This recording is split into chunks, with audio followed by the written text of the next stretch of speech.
Hello, everyone. How are you? Thanks for jumping on this webinar. My name is Adam Dupre, and I'll be presenting this webinar on how to operate a direct-to-garment printer. Thanks again for jumping in, and here we'll start going.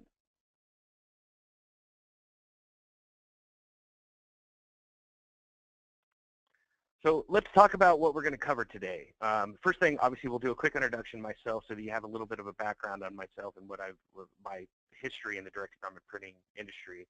We'll talk about the market, the industry as an overview, where it's going, why there's so much growth out of it, and then we're going to get to the kind of the crux of this whole piece, right? It's the how do I actually do this? What's the process? What are the steps that I need to do to create a good, high-quality product for my customer? And that's where we're going to spend the majority of the time. I also have a section on a few marketing ideas that I would like to spend a little bit of time with just because I think they're incredibly valuable, and then also a brief overview of our direct-to-garment printers, and then finally end with a quick Q&A session.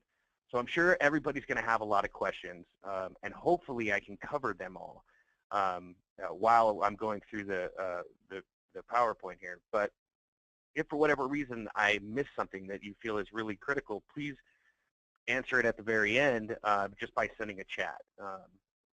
And you can do that with, I'm sure if you see that there's a little chat box you can use, and we'll just, we'll take those as they come. So let me tell you a little bit about myself. My name is Adam Dupre. I've been with Anajet for more than 8 years. I've started as a regional manager, which was basically in the sales side of things. Moved into an enterprise account manager role, which was I was working with our larger volume customers, the large corporate clients, which gave me a whole new perspective on the process, and which is why I think it'll be really valuable for you to hear kind of the next few slides. And now I'm the national sales manager, which means I handle all of the United States and Canada from a sales aspect. So I went to school for business management. I've been in the sales and service industry. I served as the vice president of FC Liberty, which is a financial services firm, and a division director at Robert Half. I threw that last piece in there, but really I think the main thing that I'd like to get across to you is that I've seen this industry grow from being just this small blip on the t-shirt decorating world to now being a really major player and an industry that seems to be transitioning more and more towards digital.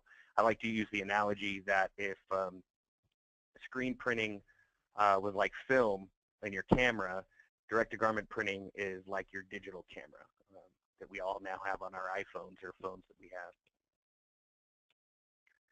So let's talk about the direct-to-garment printing industry as a whole and why you should get into it.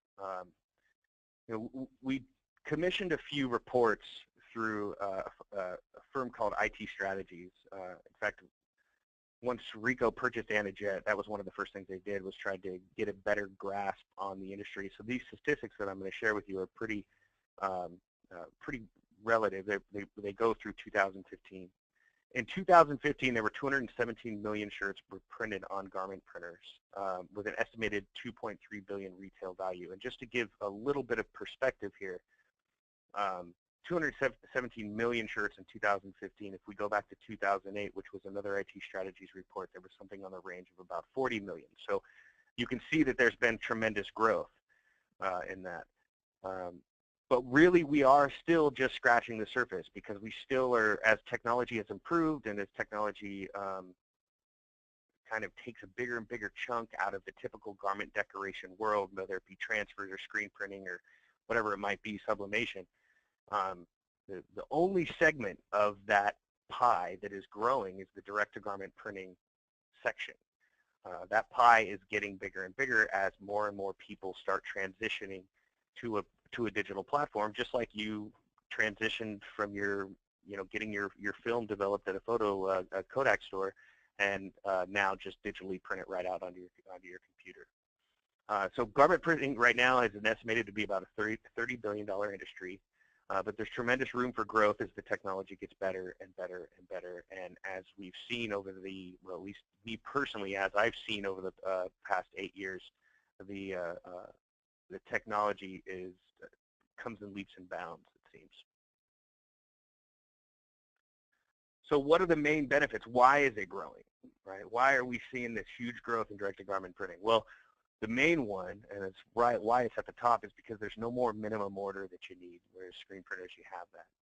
You can also do unlimited colors and literally take a photo on your phone and print it out onto a shirt. You can customize and personalize each individual shirt.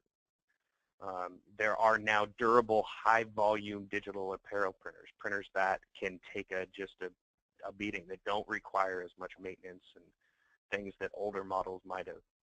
It's a lot easier to learn and operate, especially when you compare it to traditional methods like screen printing. Screen printing is an art form. There's an apprenticeship to it. You have to know your craft well, and for all the screen printers that are out there now, they can attest. If there's another screen printer, and you have the pride in your work, but if there's another screen printer out there, you give one image to one screen printer, another image to another screen printer, and I would guarantee the screen printer that's been doing it for 10 years versus the guy that's been doing it for a year is going to get you a much higher quality work, and that's because it's an art. It really is. There's an art form there. But also, back to the direct-to-garment printing, there's predictable profit margins. It's not as convoluted, right? It's not, it's simple to understand that, this is the exact amount of ink I'm using on this shirt. This is the exact cost of this particular garment. So I know going into what my material cost is, whether it's one shirt or 100 shirts, right? It also gives you an opportunity to attract all types of new businesses with different samples, and you can put their logos and campaign images onto a shirt. We're actually seeing, obviously, a big portion of that because of some of the things that are going on in the news, but samples are a great selling tool, and I'll get into that in the marketing segment. You also have the ability to do quicker turnaround times, as opposed to somebody came in and wanted 50 shirts in a local screen print shop. If that person was outsourcing, or if that person was actually doing it in-house, depending on the workload that they had going on, typical turnaround times can be about 2 weeks, is what we see as a nationwide average. Well, 50 shirts, depending on the printer that you get, can take anywhere from a half an hour to 2 hours to complete. And that kind of rush capability allows you to charge a little bit more, which obviously increases the margins that you make on the printer or on the garment. You can eliminate those lead times, ship times, and middlemen from the equation because it's easier to use and operate. Excuse me. Because it's easier to use and operate, there's no longer a need for a middleman, right? You don't need, for all those ASI people that are out there listening right now, you probably have a few different screen printers that you use, that you collect a job and give it to them, and then your screen printer charges you, $5, $6, $7. You charge your customer maybe $12, $13, and you're making a $5 profit. Well, that's great, and it's a solid business aspect, and that whole process was created because screen printing is an art form, and because nobody wanted to set up their own screen printing shop. Well, now with direct-to-garment printing, it's just as easy for you to get a direct-to-garment printer, stick it right near your computer in your home office or in the office that you have, and print it right there on the spot. And instead of you paying $5, $6, $7 for that shirt, now you're paying $2.50 to $3 in consumables and shirt plus consumables, and now you take a bigger chunk of that margin. So it's allowing you that type of access, and which is, I think, is a big segment of the growth that we see is that specific piece of the industry, is that it's no longer this huge daunting task to be able to produce shirts. No more emulsions, no more cleaning screens, burning screens. It's just a digital printer. Take the image, load it into the software, and hit print. Obviously, minimal footprint, and you can print out of your own home, like I mentioned. So let's talk about the process as a whole, right? So the whole idea about direct-to-garment printing and this particular webinar is, what's the way that we have, what do I have to do to get a garment from pulling the shirt out of the box to handing it to my customer, okay? Well, one of the steps that I feel like is constantly glossed over, and I think it's a disservice actually to customers looking into this, is the pre-treatment step, okay? Now, the first thing that I want to say about pre-treatment is pre-treatment is only needed when using white ink. So for example, if you're printing on a white shirt, you don't need any pre-treatment for that. So you don't need to apply pre-treatment. You can simply put the shirt down and hit the print button, okay? Conversely, if you're printing on a red shirt, and that red shirt has light blues and pinks and blue, all these different colors in it. Well, red's a very dominant color, okay?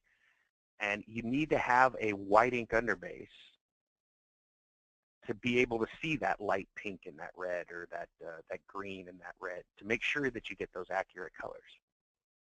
So in that particular example, that would be a shirt that needed to be pre-treated. Now, to take it a step further, if you had that same red shirt, but you were printing, say, black text on it that said, you know, your local high school's FHS kind of thing. Well, the black is a more dominant color than red. So you could print black on red and get the exact black that you wanted to without any white ink, so you wouldn't need white ink in that situation. Now, this is kind of the learning process of direct-to-garment printing, okay? And you're going to have times where you need to rely on the support and the service of the manufacturer of the equipment to help you with these types of decisions. But after a few times, it's pretty easy to get and understand. But I bring that up because it's something that, like I said, I feel like it's glossed over. But what is pretreatment? Okay, well, pretreatment is essentially a primer for paint. Okay? If you were to paint your wall in your house, you would lay down a primer coat. And then put the paint on top of it. It makes the paint look the color that you want and makes it look nice and, you know, bright and shiny, right? But why do we use it? It allows the white ink to look nice and vibrant. It makes the white ink jump off the shirt. If you didn't pre-treat and just put white ink onto the shirt, it would look kind of like almost like you spilled milk on the shirt. It wouldn't be that bright opaque that you need. Because it's that primer coat, right? When do you apply it? Like I said, apply pre-treatment prior to printing, and only when you're using white ink. Now, there's a bunch of different ways to pre-treat. Okay, they give you the most common way is with a Wagner spray gun. That's that image that you see on the right of your screen. That's just a paint sprayer that you load in with the pre-treatment and you spray it onto the shirt. Another way that you can do it is with a pretreatment machine, which is the way that is on the left side of your screen there. That pretreatment machine, you put the shirt right down onto the platen, stick it in, and hit that green button on the right-hand side, and it sprays it and spits it back out. Now, the key thing here to recognize is that once you've sprayed the shirt, it has to be dried, because you can't print right onto the wet pre-treat. So there's a few different ways to dry it. Now, everybody, like I said, I've been in this industry for 8 years, and everybody has their own way, whatever works for them. It seems to me that the most convenient way is to just dry it under like a heat press or a tunnel dryer if you have one. It's quick, takes no more than maybe 60 seconds just to, you know, get it nice and dry, and you're good to go. People have hung them outside. Some parts of the country, though, that's not realistic. Some people have just kind of let it air dry in that particular area where they're pre-treating, and that's fine too. The whole point here, though, is that you just want it to be dry before you start printing. The next question, though, customers ask me is, well, doesn't that add to my production time? Well, yeah, of course, it adds to your production time, but I want you to start thinking about it in a little bit of a different way. When you have, say you're doing a job for 12 shirts, okay? You could pre-treat all of those 12 shirts at the same time, you know, one right after the other, just, you know, put them aside as you're done, and then cure them under a heat press or a tunnel dry or air dry, however you want to dry them. And then take the 12 shirts over to your direct-to-garment printer and start printing. Okay, that's a little bit more operationally. That's a little bit more efficient, right? Another thing though too is you're bound to carry some inventory of your most popular brands of shirts, right? Like a black XL is probably going to be a pretty popular shirt for you, or a heather gray medium or large. You know, there's a few shirts out there that are pretty popular. And so some people tend to keep a little bit of inventory on hand. Well, if you ever want to, you're more than welcome to pre-treat those shirts, dry them, fold them up, put them in a box, and just use as needed. It's not as if the shirt has to be pre-treated right before you print. Some of the times when we go to shows, we pull shirts out of boxes that were pre-treated months ago. So it's not going to damage it. Once the shirt is pre-treated, you're good to go. One last bit that I want to spend on pre-treatment, and I'm hopefully I covered this, covered everything, questions that you have. But like I said, we have that Q&A at the end, so feel free to ask those questions. But Anajet is currently in the process of working with the supplier to have the shirts ordered pre-treated.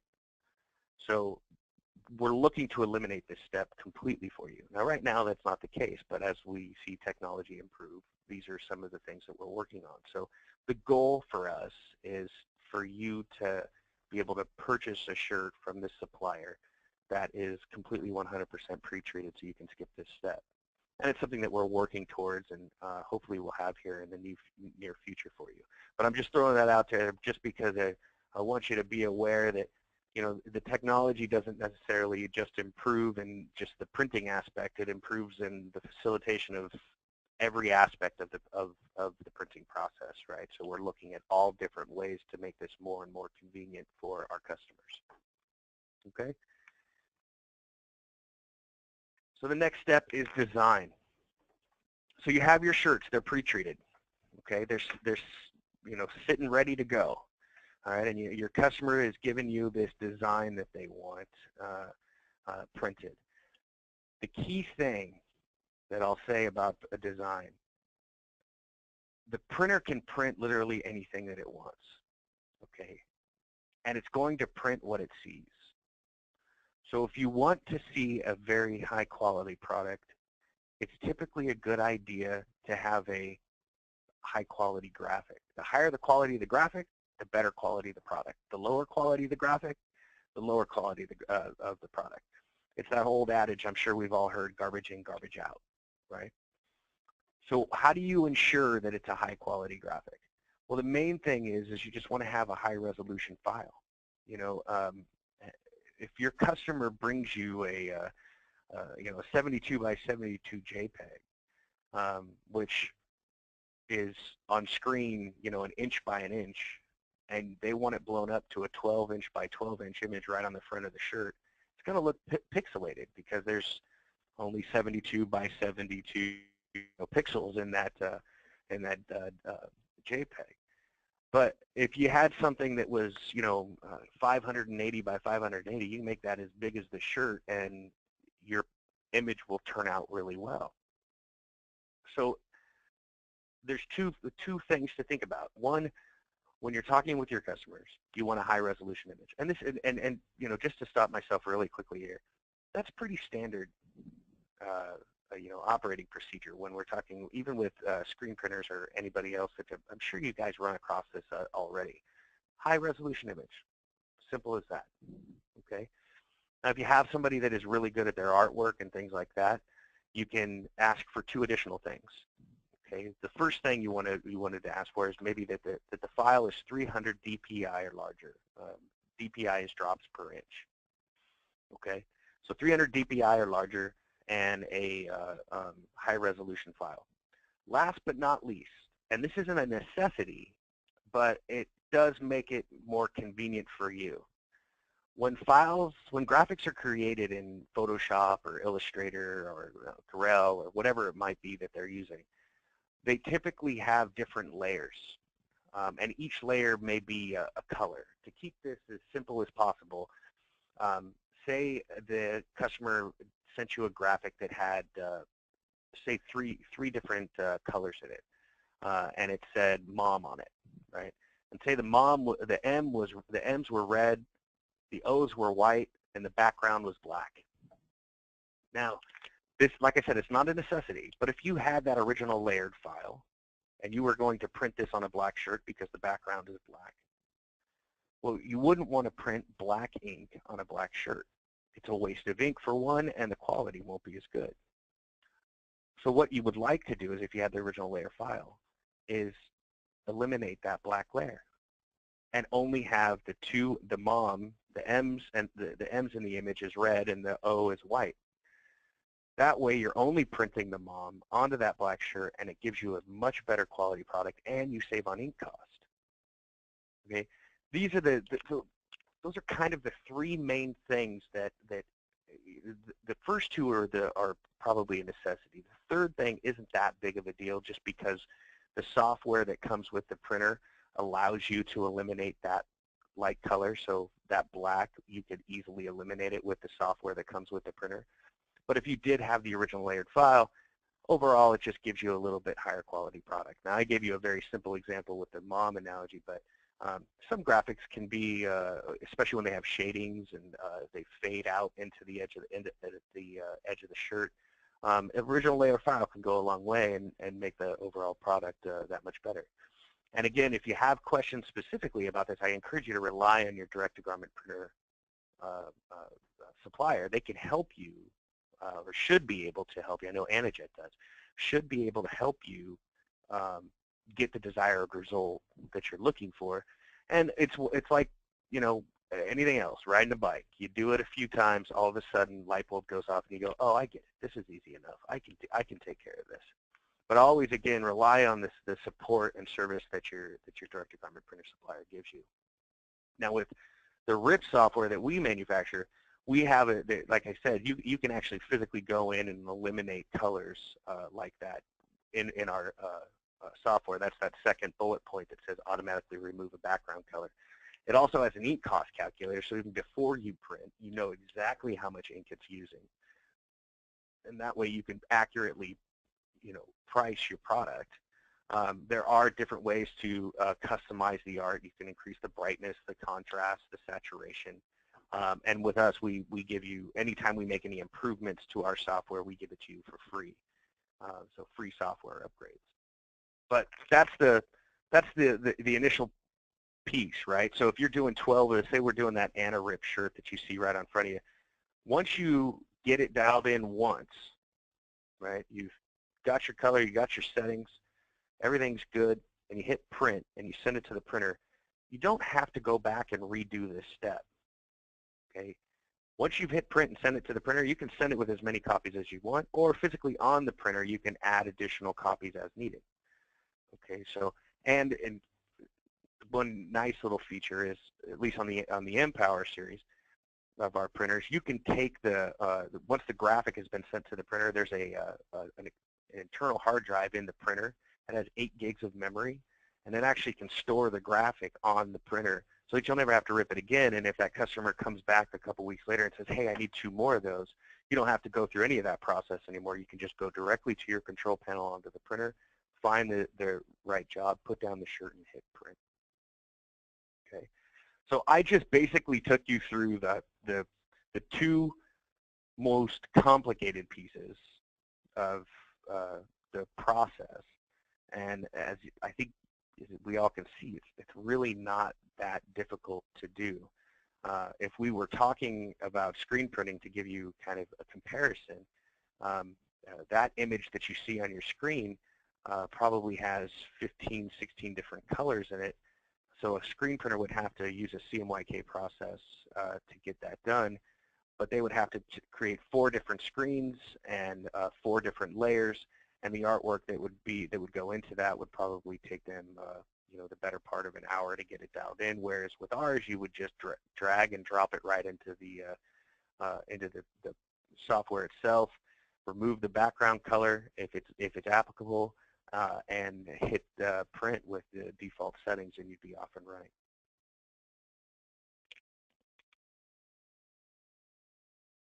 Okay, the next step is printing. Okay, now we've got it, right? We've got the file. It's on that control panel. It pops up right in front of you, and now you got to put the shirt down. Now, I included this link on here. I was trying to find a quick and easy way to show you the process of putting a shirt down and then, making sure it's aligned correctly. And I kept fumbling with the PowerPoint, and so I thought, you know what better way than to just click this YouTube link. So I encourage you all, I'm going to keep going, but open that YouTube link, set it aside for a second, and maybe after the webinar or right now you might be just kind of quickly seeing how somebody is putting the shirt down onto the printer, putting the hoop around it, and hitting the green button. It's a pretty seamless process. It just is, one right after the other, right after the other. The printing part, like I said, this is the easiest part. Really, the main thing is that you want to make sure that it's aligned correctly based off where you want to position your shirt, or if you want to print on the pocket and sleeve or side of the shirt or back or front, wherever it might be. There are guides on the platen that show you direct center so you can align it correctly. There are different platens that allow you, for example, there's a sleeve platen, there's a youth platen that make it a little bit easier for you to dress the shirt and position it right where you want it to be positioned. So it's all very, very basic. In fact, this is probably the easiest and the most fun, to be honest. The easiest and most fun part of the whole process is putting the shirt down and actually watching it do its thing. So save that YouTube link, and you'll get an idea of kind of how that works. Now, the next and final step before your print is done is the curing piece. Okay, so once the printer is done printing, the ink is still wet. Okay, now it could air dry. It really could. It could air dry, and it would look great. It would look great. As soon as you washed it, though, it would start to wash out. The ink, excuse me, the ink chemically needs to hit a certain temperature for it to chemically bind to the fabric, for it to make sure that when you wash it, it's not going to wash out. Okay? If you ever have a wash problem, if you ever have a customer that is saying, man, I washed this 5 times and it's all washed out. It doesn't have anything to do with the ink. Well, it doesn't have anything to do with the manufactured specified ink. It doesn't have anything to do with the printer or the graphic setup. It all is based off the curing, okay? Because there's a literal chemical reaction that the heat, applying the heat, binds the ink to the fabric and evaporates all the water out of the ink. So the only thing left is the pigment, okay? Now, there's a few different ways that you can do it.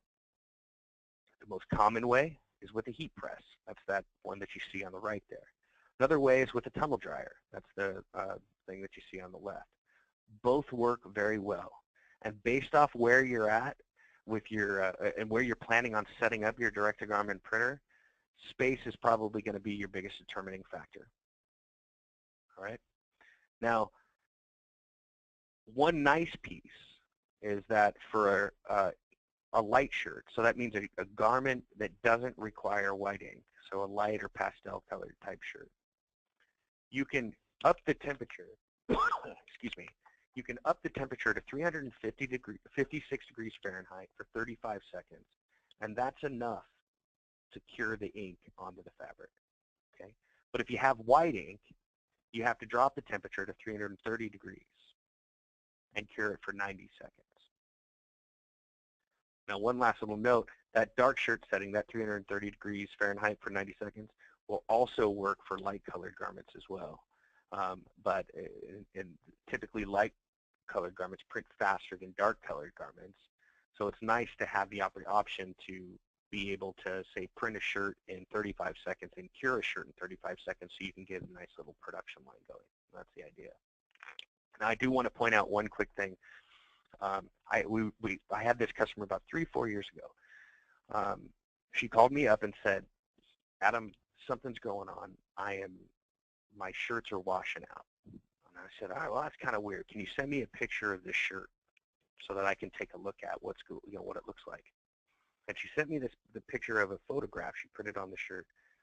and just the top right corner was fading out. The rest of it, the rest of the bottom, 3/4 of the image looked perfect, like it didn't wash out at all. And after looking at it, I thought, well, you know what it looks like to me is that a coil that's in her heat press, or whatever heating element that is where that shirt is, isn't working. And it's not heating up that section of the shirt to the recommended cure time. And because of that, that's the piece that washes out. So she took a little laser gauge that had a temperature gauge basically on it with using a laser. And sure enough, I was right on. There was a section of her heat press that was basically cold. The rest of the heat press worked fine, but there was a section of her heat press that was cold, and it wasn't curing the ink fully in that area, and because of that, it was washing out. And I bring this up just because it reiterates and proves kind of the point that I was making earlier, that if you ever have wash concerns, it's not necessarily the printer or the operation. It really boils down to making sure that you're at the correct temperature for the correct amount of time. And if you ever have a slight concern that you're not doing it for the correct amount of time, because temperature can fluctuate with these heat presses and these tunnel dryers, increase the temperature by 5 seconds and increase the time by, increase the temperature by 5 degrees and increase the time by 5 seconds. So instead of going 356 for 35 seconds, go to 361 for 40.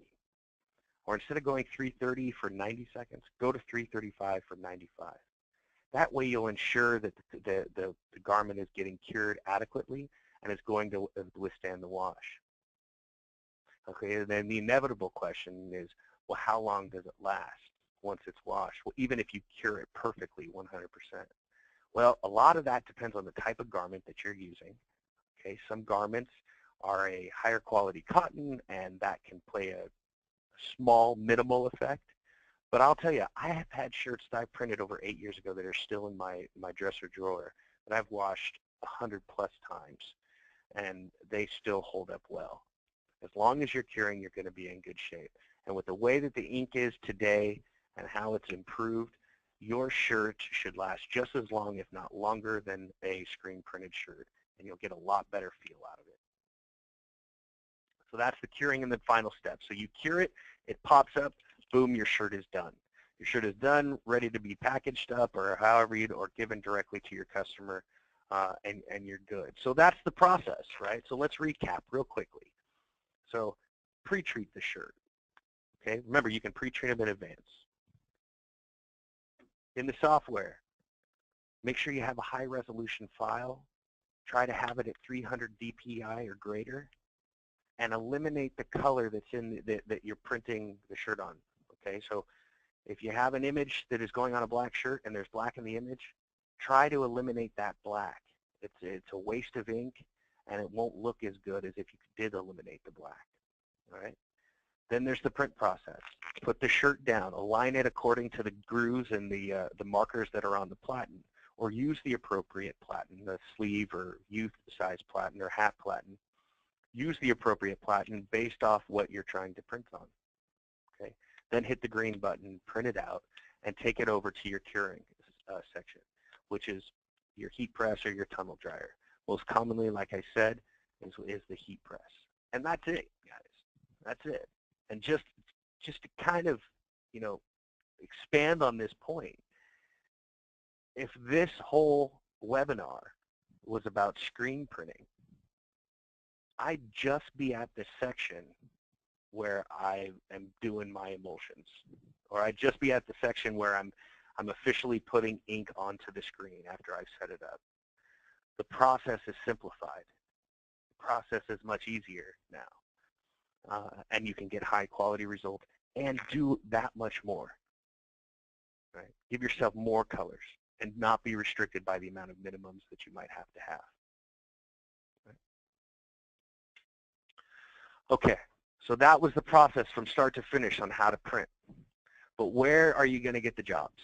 Where are the areas? Now, for a lot of you that are on this call right now, your ASI members, that you're already doing the hard work because you know how to get the business. I mean, that's the whole point, right, of what you guys do. So you're good at the sales aspect of it. But I wanted to show you this list. And I know our ASI team members here are going to record this so that you can have reference later. So this won't be completely gone for you. But these specific areas have been identified as the primary markets of garment purchasing, right? So these are and the top markets are the bolded ones. So these are the areas that buy shirts, basically. Okay, obviously, I'm sure there's a few on there that you probably already do business with. Schools, I would bet, government, corporate institutions, food service, athletic teams, all different things like that. Hospitality service, I keep running across that one recently. But these are the industries that buy garments. So when you're going out and marketing, these are the groups that you want to go to. These are the places that say, yes, I have a need, right?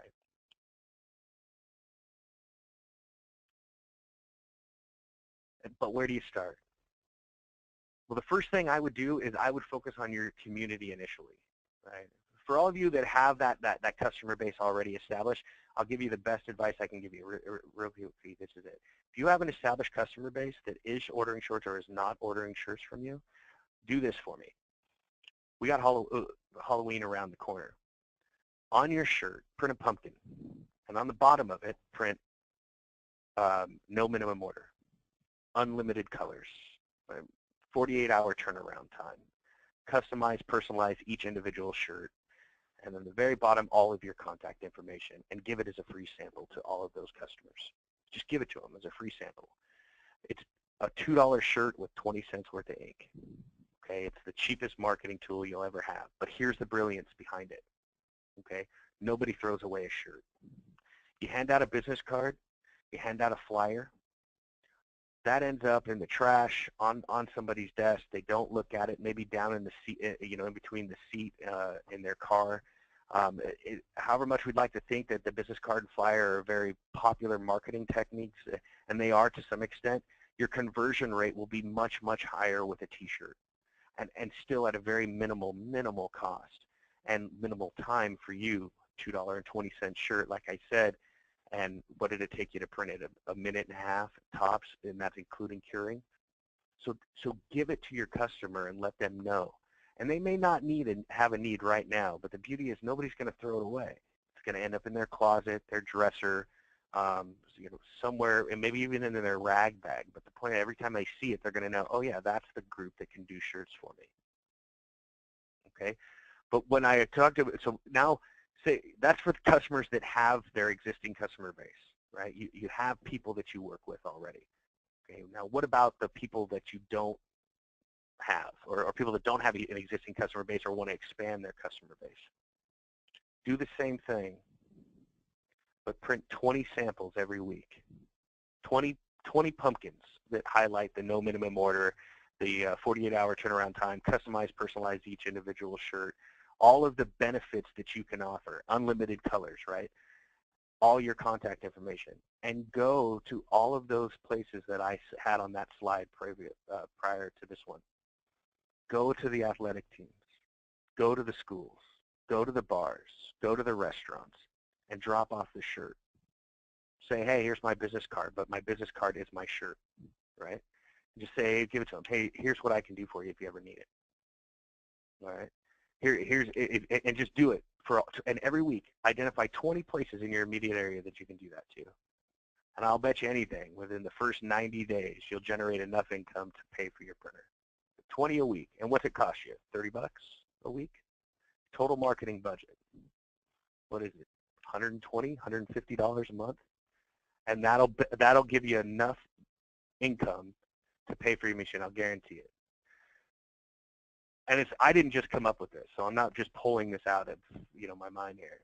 This was actually a proven method that I heard about six years ago, let's say 5 or 6 years ago, with a customer of mine in Virginia who told me he did this, and within the first 90 days paid for his machine. And ever since he told me that, I tell every customer I talk to, this is your first step. Take those shirts, grab 4 hours on a Wednesday and drop off these shirts to those 20 different organizations, those 20 places that are in your surrounding area, and just keep doing it once a week, 20 shirts a week. And within that first 90 days, you'll generate enough income and you'll keep you printing. And now that you have the printing process down, it should be easy enough for you to accomplish whatever goals that they need. Okay? So it's really critical that I just emphasize that nobody will throw that shirt away. Shirts are kept. Even people wear stuff all the time. I mean, I have shirts that I would never wear to work, but when I'm washing my car, I have my shirt, my grungy old shirt that I wear, and it's typically a giveaway type shirt that I got, and that's the same idea. Okay. Also, contact your friends and family. Let them know that you have a need or that you have this capability, and offer a referral bonus. And most likely they'll be more than willing to pass your name off to somebody that may come up with a need. The idea is to network. Get out to your friends and family and go out to those different businesses and drop off those shirts. And if you want to take it a little farther, be strategic about it. For example, just one that pops into my head, I'm a little ashamed that it did, but if you go to a bar before St. Patrick's Day, a month before St. Patrick's Day, and you give them a shirt that has a 4-leaf clover on it, and you say, hey, I can print all of these for all your waitresses and your bartenders so that they'll wear it on St. Patrick's Day. And I'll charge you, $12 a shirt, and I see you have 10 employees. Well, that's $120 that guy is going to give you, and your cost for that shirt and everything may be only for $30. So you just made $90 just off that one order, just by being a little bit strategic about it. And like I said, I'm a little ashamed that I had to do the bar one. Trust me, I don't spend too much time at the bar. It just popped into my head. But that's the kind of idea about thinking a little bit strategically about it and positioning yourself. That's why I said make it a pumpkin. Do something that's seasonal, right? Another piece of it is that I would definitely contact your current network, your screen printers, your embroiderers, your sign shops, your trophy and award shops. Utilize these groups to pick up smaller margin jobs. They're not going to be the big paydays that if you sell direct in the retail kind of setting, but these screen printers that don't have direct-to-garment printing, they have a need for small orders. And if you can create those relationships, they'll pass that information on to you. Same with the embroiderers and same with the sign shops. They have a need. Typically, people like to have a one-stop shop kind of place, which is, amazingly, that's what ASI is really all about. It's that network of creating, right? And that's the kind of idea. Go use that network to get the word out that you do these kinds of things, and that you can do their jobs for them. Yeah, you're gonna not, instead of making $8 a shirt or $12 a shirt, you're making $4 or $5 a shirt. But hey, $4 or $5 a shirt is still a healthy margin. Look for some web opportunities: eBay, Etsy, Pinterest, Facebook, Instagram. You have to have a social media presence these days. People have to be able to comment on the designs and give you customer feedback. These are huge pieces. I encourage you, if you don't have eBay, Etsy, Pinterest, Instagram, at least get a Facebook page for your business, and I'm sure you probably already do. And monitor it and encourage customers that had good experiences to post on the Facebook page, because when people look up these types of things, they get a referral from somebody, they're going to go online, and if you have a Facebook page that has a couple good referrals on there, oh, these guys were great, they did a great job for me, da, da, da, it's only going to make it that much better for you. And it's going to kind of legitimize the whole operation that you're running. A couple other new marketing ideas. I would, if you ever want to take it on the road, take the printer on the road, they are portable. You can do that. You don't necessarily have to take it on the road, but you can bring your stuff, bring your printed material, or at least collect orders. Different car shows, dog shows, county and state fairs, school festivals, Little League softball, Boy Scouts. I mean, YMCA's, 5K, 10Ks. A big one on this whole thing is getting in with the city, getting with the Chamber of Commerce and seeing what events the city has on a day-to-day basis, and trying to attack that piece of it. that'll be a huge win for you. Not only does it ingrain you in the community itself and kind of raise the stature of what you're doing in the community, but it's a great way to generate business and see what else is out there. So I would definitely go to the city and find out what their monthly agenda is. I know I do it for my family when we do the concerts in the park and the different car shows I like to go to and things like that, and the different fairs and stuff. But getting out there and just and giving these people that attract a lot of attention, giving them the opportunity, hey, look what I can do for you. Here, I can print this shirt. I can take a photograph of you standing there with your grandson and print it right onto a shirt for you. I can't tell you how many people would eat that up and would be willing to pay $20 for a shirt like that, and it may only cost you $2 to $3 to make. So I was planning on going through a little bit more about the Empower, but we are a little short for time. I believe that it was only a 30-minute window we were supposed to be on here, and I think I've already been on here a little bit longer than I should. So let me just briefly say, Anage, our Generation 2 printer, is the fastest single platen printer in our class, and we use Ricoh Gen 4 print heads. They're industrial in nature, commercial, so that they're meant to last. To give you a point of reference, 200,000 prints is the time that it's supposed to go. So 200,000 different shirts you should be able to print with these print heads. It has the least amount of preventative maintenance in the industry. Like I said, industrial and commercial grade, first class technical support and training, lowest ink cost versus our competition, rapid return on investments, and then print more than just shirts, socks, jeans, hats. Expand what you can offer, giving your customers all the different bells and whistles that they want to see. We also have a closed-loop circulating ink delivery system, which means just a better ink flow, means greater ink economy, means less head cleanings, means the printer just performs at a higher level. And it's a credit to our engineering team here and our engineering team at Ricoh, who have really helped us kind of make this the flagship printer in the industry. And then full control of ink flow volume, which gives you, meaning you don't have to go over multiple times on the shirt to get it to saturate. You can do it in one single pass, which is why our printers are so fast. Also, we give all of our customers free lifetime technical support, free lifetime software upgrades, free lifetime firmware upgrades, and free lifetime training.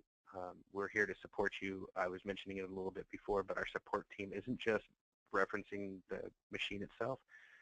We can help you with your graphics. We can help you with your software piece. We can help you with really whatever you need. I mean, we're trying to do an all-encompassing service plan for you. So I encourage you to reach out to us. And we're planning, just so for everybody that's on here, Anage with our new Ricoh owners. We're going to be, we're in the midst of training over 3,500 service technicians across the United States to be able to provide on-site support, training, and service to all of our customers.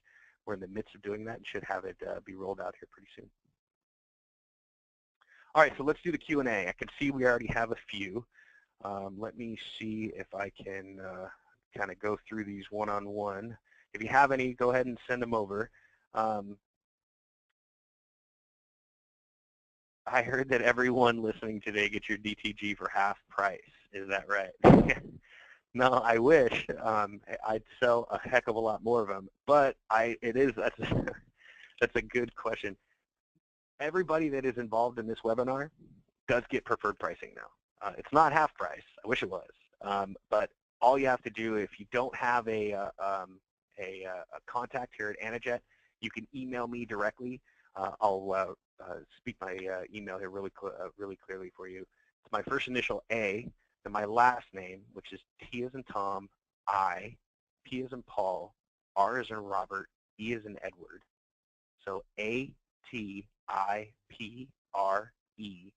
at anajet.com.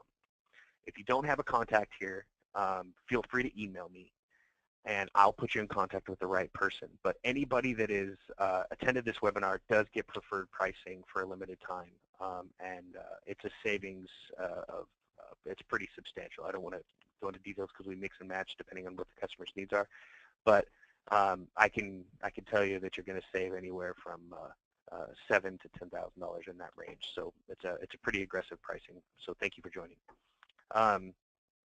What is the texture? The next question was, what does the texture of a pre-treated shirt feel like? That's a good question. So after you pre-treat, it does feel a little stiffer than the other parts of the shirt. It kind of depends on the pre-treat that you're using. Some pre-treatment will feel a little more stiff, and some not as stiff.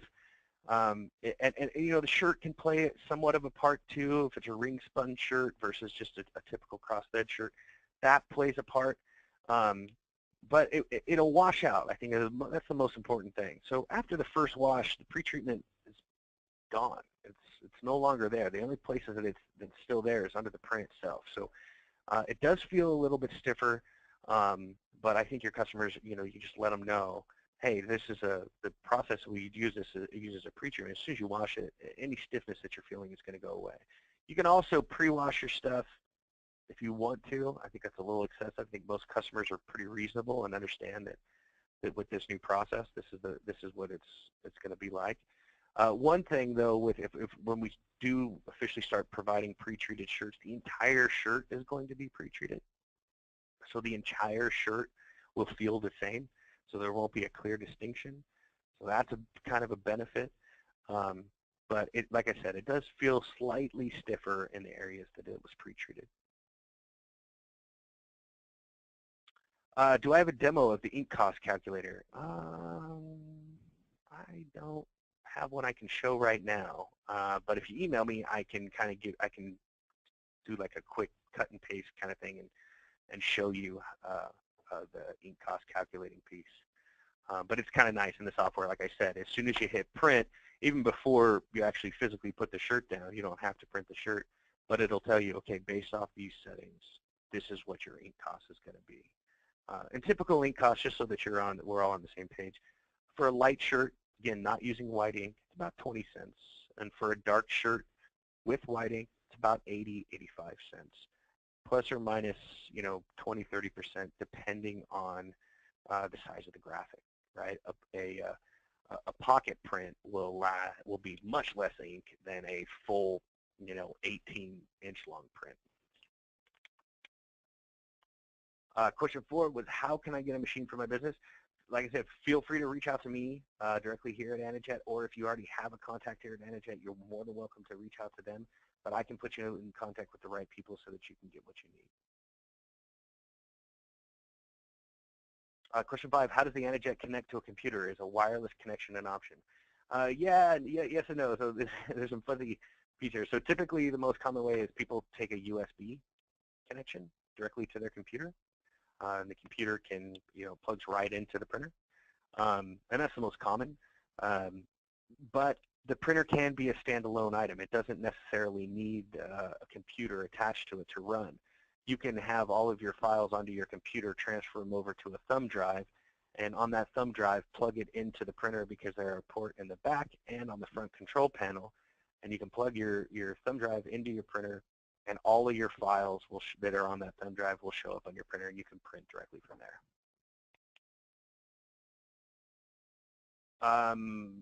Question 6, what is the highest room temperature to maintain Anajet printer in good working condition? Well, that's a really good question.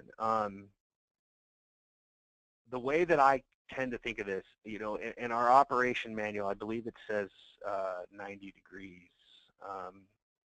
I'll have to I can double check that. If you want to shoot me an email, I can give you specifics. But it's prolonged temperature, right? That's the idea.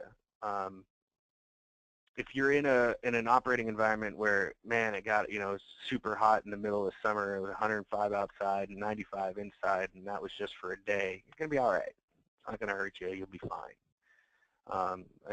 Same kind of thing with you know, in the wintertime. If it's, you know, super cold outside, you know, and it's really cold in your warehouse for a limited amount of time, or in your office for a limited amount of time, no big deal. It's prolonged exposure. What you want to do is make sure that your temperature, you obviously don't want to be below freezing, but that your temperature wherever the printer is within a reasonable, comfortable range. The way I look at it is, if you feel comfortable in there, your printer feels comfortable in there. So keep it where you're comfortable at, okay? Another piece that can play a part is humidity. You know, we're working with water-based ink, so in drier climates, like if any of you are in like Arizona or Nevada, in drier climates, the water in the ink will evaporate, making the ink more viscous, right? Whereas if you're in very humid climates, like maybe down south, south of Texas, Florida, Georgia, humidity is great for the printer. So if you're in a drier climate, get a humidifier. They're $150 at Home Depot. Stick it right next to the printer and you'll be fine. But that being said, I mean, it's important that you, I always, like I said, if you're comfortable, the machine's going to be comfortable. And that's a good rule of thumb. If you want the specifics, you can email me and I can kind of share with you what our user manual says and give you like the exacts. But that's kind of the way I tend to look at it. How much ink is typically lost when you have to clean the system? Okay, so the printer requires, there's some caveats to that question, right? So the printer requires a once-a-week maintenance, okay? This maintenance means that you clean around the seals on the maintenance station, you clean off the wiper blade, and you clean off the tip of your print head. There is no direct ink loss doing that, all right? Where you end up having ink loss is if you, say you haven't used the printer in 4 days, call it, right? And you go and you want to get ready to start printing. That's fine. First thing you do is a nozzle check. A nozzle check basically tells you what nozzles are firing and which ones aren't. Well, if you let the printer sit for 4 days, it's probably not going to be a perfect nozzle check. All right? So what you do is you do a light head clean. That light head clean will push the ink back down out of the print head and clean off the tip of the print head with the wiper blade. And then you do another nozzle check and you're back to printing, right? Then at that point, the nozzle check is back to being perfect. Now, a light head clean on the high end, and the reason why I can't say I can't be 100% exact is a complicated response, and I could go into detail, but I'll try to make it simple. On the high end, at most, is $1 worth of ink, but it's probably not that much. And the reason being is because if a printer sits for a while, there is a regulation of pressure that is always happening inside the printer. And depending on where that regulation of pressure is, it's very likely for the ink to retreat out of the print head and back into the damper system, which is basically a reservoir for the ink. And that's okay. That's totally fine for that to happen. But when you do a clean, you're not actually wasting as much ink because it's just refiltering that ink out of the damper and back into the print head. So maybe in that particular case, it's only 30 cents worth of ink. That's why I said it's kind of, it's hard to give an exact. The idea, though, here is this. Whether you use the printer or not, perform the once-a-week maintenance. That's the key. That's the cleaning around the tips of the print head, cleaning off the wiper blade, and cleaning off the maintenance station. Make it look like it looked right when you got it, and you'll never have a problem with the printer. They'll always maintain a tight seal, and your printer will always be able to be ready to go at a moment's notice. But whether you use it or not, once a week, call it every Friday at 10 a.m., do that once-a-week maintenance, and you'll be happy as can be. Question 8, I have had some DTT shirts done, and I noticed some color bleed, difference between colors. How do I control this? That's probably the customer doing the shirt, so or the person that you have doing the shirt more than anything else. They're probably pushing too much ink down onto the garment, and when you put too much ink down onto the garment, you have a tendency of the colors, like for example, if you had a section of a shirt that had a yellow and a black line right down the center of the shirt, and you notice a little yellow spill over in some areas, a little black spill over in some areas, some other areas. That's a settings issue. That's kick your ink back. You're using way too much. You're maybe trying to saturate a sweatshirt when you're printing on a T-shirt, and that should control it.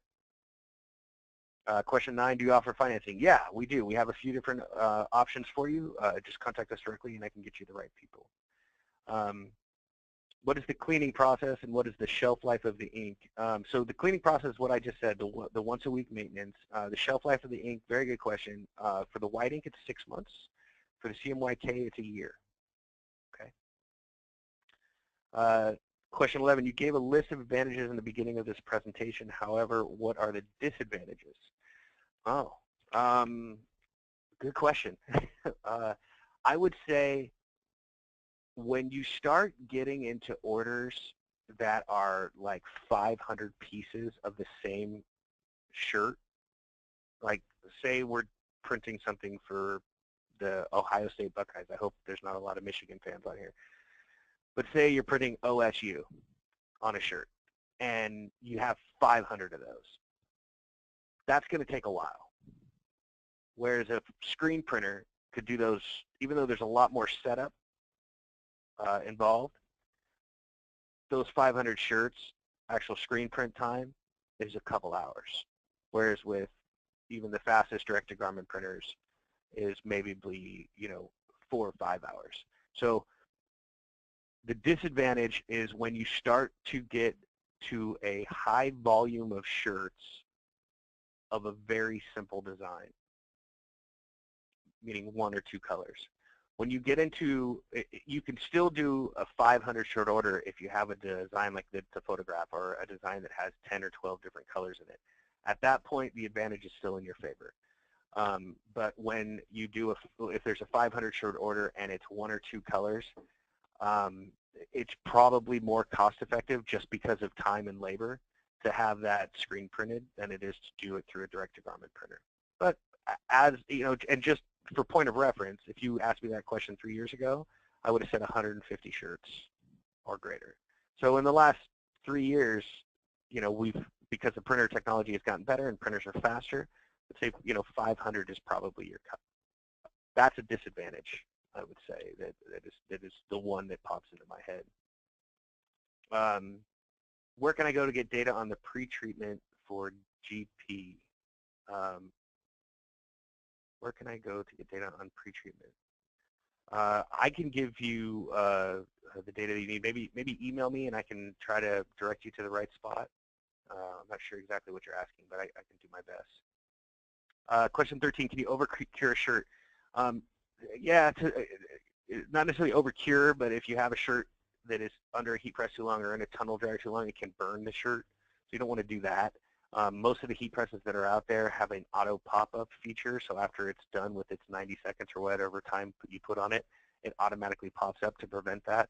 And then also the conveyor dryers, you could typically set it for a specific time so that it knows not to, just stop and cook the shirt for a half hour. So I would say go ahead. You're not going to over-cure it, but if you do have it stuck under a heat source that long, it's basically you could burn it, right? So that's the crux of it. Let's see. I use Adobe Illustrator and Adobe Photoshop to design. Is it compatible with AnaRip? Does it need to go through AnaRip? Yeah, good question. So yes, it does. It does need to go through AnaRip. Anytime you're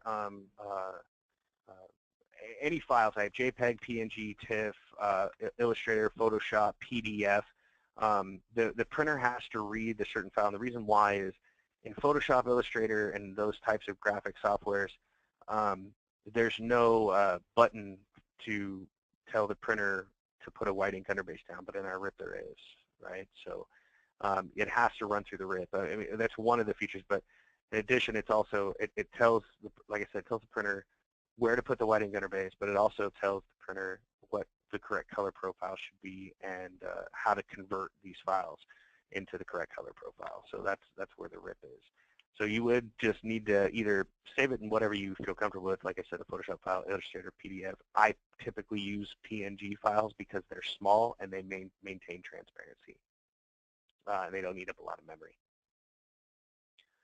Does the ink adhere to fabrics like canvas, weighted fabric, and linen? Yeah, good question. So there's two kinds of inks, right? So there's the ink that are for natural fibers, so that's the linen, the cotton, the canvas, things like that, jeans, things of that nature. And you can also do blends, right? So poly cotton or tri-blends, that'll work just fine. And you can do any color garments you want, anything under the sun in that arena, right? And then there's the synthetic fabrics, right? The synthetic fabrics are the polyester, spandex, nylon, those kind. The synthetic fabrics, if they're 100% synthetic, there is a different kind of ink that we have. It's essentially a sublimation ink, and you would want to use that.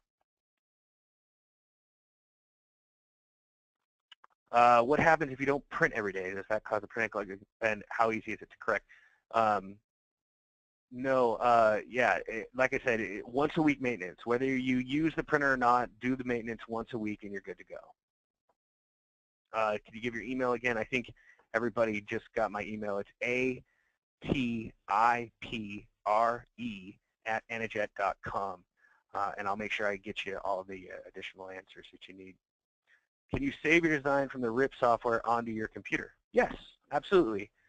Good question. You can save the design directly from your RIP onto your computer, so you can always reference that. You can actually save templates, so because there are different settings, like for example, a sweatshirt versus a t-shirt. A sweatshirt requires a little bit more ink, and there's a wide drop size versus a narrow drop size.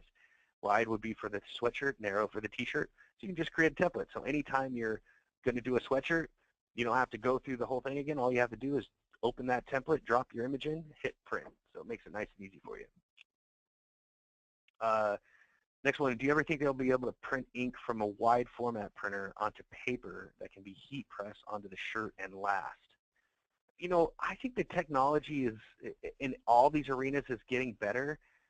It's just going to be different. It's not going to be the quality of a direct garment printed. It's not going to be the quality of a screen print. Transfers are just inherently, I mean, they're good, you know, for quick, easy way to get it done. But they just typically aren't, you know, they're not going to last in the wash. It's not where the money and the focus is going. Put it that way. The focus is in the direct-to-garment printing industry. That's where the cash is being infused into our segment of the industry.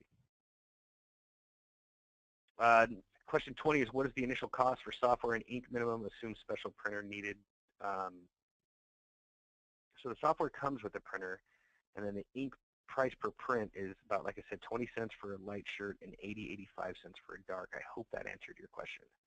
Are the printers and software Mac compatible? Good question. Right now, we just released a new version of our software that is only PC compatible, but Mac is definitely on the horizon. Question 22, what ink brand does the Empower require? How much per liter? We sell ink in 220 milliliter cartridges and 440 milliliter cartridges. So in the interest of time, I'm not going to break down the specifics. I can tell you that it's 65 for the 220 and 130 for the 440. And it's probably a little bit more accurate to look at it from a cost per print. The ink that we require and recommend and strongly, urgently recommend is you use our ink. Our ink is specifically formulated to handle it. 2 years ago, there was a third-party ink that some of our customers started using, and it severely damaged the internal components of the printer, the print heads and things like that, to the point where a lot of that stuff had to be replaced.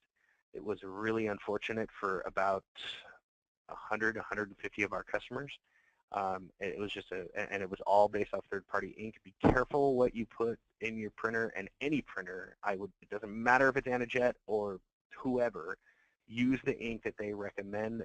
Even if it's a little bit more expensive, in the long run, you're going to get what you want out of your printer. Can I show the slide with the YouTube link? Yes, I'm going to go back to it right now. So that YouTube, oh, there it is. All right, so feel free to click on that. What is the benefit of the primer machine over the spray bottle? The primer machine, it takes all the headache out of it. I mean, it's just, you put it down there, hit a button. The spray, I think is pretty easy, but there is a little bit more of a learning curve to it. You got to make sure that you are getting enough on, whereas the pretreatment machine will ensure that you do from the get-go. Do you lease machines? Yeah, contact us. We'll put you in contact with the right lease companies. What shirt brands do you recommend for best quality print? I like all shirt brands. I just prefer high quality shirts. That's my take on it. Will a poor quality shirt still work? Yes, but higher quality shirts, higher quality results. That's the end of it. I mean, it really, we use Spectra a lot. We like Spectra. They're down the street from us. They have really good prices on ring spun shirts. I think they're like $225 for a black ring spun shirt. Really good price. We like them. In fact, if you say you're an Anajet customer, they will give you Anajet preferred pricing. So go after them. Next one is there training to actually learn to use the printer when you buy it? Yes, there is training. And we can outline all of that for you, and it's free for you. We can outline all of that for you when we start putting together your package. But absolutely, we want you to be trained. The better trained you are, the more efficient you are with your printer, the more efficient you are with the printer, the more money you make, the more money you make, the more money Anajet makes because you're buying more ink, right? So it's a win-win for everybody. So we do devote a lot of training and effort and resources into making sure that you're well trained. All right, I think that is it, guys. I can't tell you how appreciative I am that you all were able to join us. Thank you so much for your time. Like I said, if you have any questions, please feel free to reach out to me directly. Also, if you have a representative here at Anajet, feel free to reach out to them. And like I said, you get all of, everybody that has attended the webinar gets preferred pricing. So I'll get the list and kind of cross-reference it and make sure that you guys get the best pricing that we can offer. Thank you so much again, and thank you to our ASI team. Really appreciate it. I hope everybody has a really good rest of the week, and hopefully we'll be talking soon. Thanks.